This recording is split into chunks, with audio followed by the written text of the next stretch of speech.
Hi friends, welcome back to my మర్పించే వంటలు. ఈరోజు మనం ఈ వీడియోలో మ్యాక్రోనీ పాస్తా చేసుకోబోతున్నాం. సింపుల్గా, సూపర్ టేస్టీగా. సో ఈ వీడియోని ఎక్కడా స్కిప్ చేయకుండా ఫుల్గా చూడండి. సో ఈ వీడియోని చూసే ముందు మా ఛానల్కి సబ్స్క్రైబ్ చేసి, లైక్ చేసి, మీ ఫ్రెండ్స్ అండ్ మీ ఫ్యామిలీ మెంబర్స్కి షేర్ చేయండి. అలాగే మీకు పాస్తా అంటే ఇష్టమో లేదో కామెంట్లో చెప్పండి. ఫస్ట్ ఒక గిన్నె పెట్టుకొని తగినన్ని నీళ్ళు పోసుకోవాలి.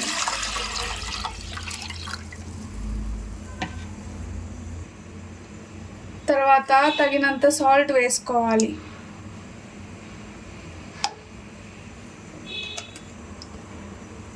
వన్ టేబుల్ స్పూన్ ఆయిల్ వేసుకోవాలి. ఇప్పుడు బాగా తెల్లనిచ్చుకోవాలి. బాగా నీళ్లు తెలుతున్నప్పుడు మ్యాక్రోనీ పాస్తా వేసుకోవాలి.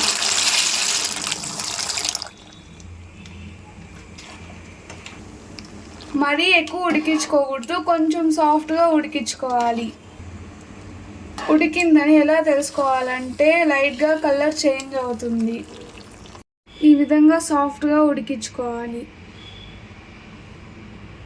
ఈ విధంగా వాటర్ అంతా సపరేట్ చేసుకున్న తర్వాత లైట్గా ఆయిల్ వేసి మిక్స్ చేసుకోవాలి.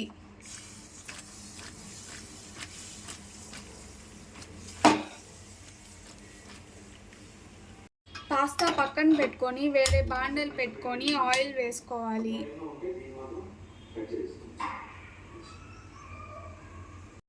ఆయిల్ హీట్ అయ్యాక ఎర్రగడ్డ వేసుకొని వాడ్చుకోవాలి.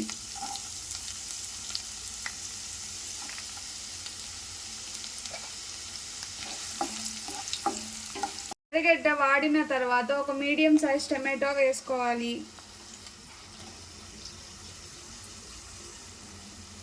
వాసన పోయేంత వరకు వేపుకోవాలి. సాల్ట్ చూసి వేసుకోండి, ఇందాక కూడా మనం పాస్తా ఉడికించినప్పుడు వేసుకున్నాము కదా. తగినంత కారం, చిటికెడు పసుపు, 1 టేబుల్ స్పూన్ ధనియాల పొడి, 1 టేబుల్ స్పూన్ చికెన్ మసాలా.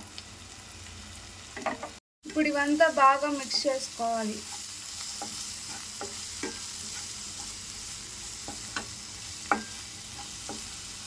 మేము కొంచెం జ్యూసీగా చేసుకుంటున్నాం కాబట్టి మాకు తగినంత వాటర్ వేసుకుంటాం. మీకు ఎంత కావాలో అంత వేసుకోండి. ఇప్పుడు ఇదంతా బాగా మిక్స్ చేసుకొని తెల్లనిచ్చుకోవాలి. బాగా తెల్లుతున్నప్పుడు మనం ఉడికించుకున్న పాస్తాని వేసుకోవాలి.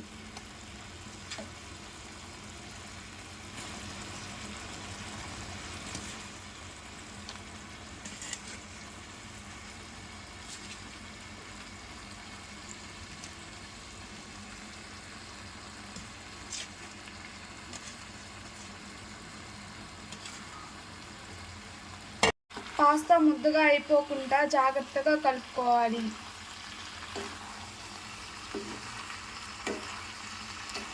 అంతేనండి, సింపుల్ పాస్తా రెడీ. వేడివేడిగా ఉన్నప్పుడే సర్వింగ్ ప్లేట్లోకి వేసుకొని వేడివేడిగా తినేయడమే.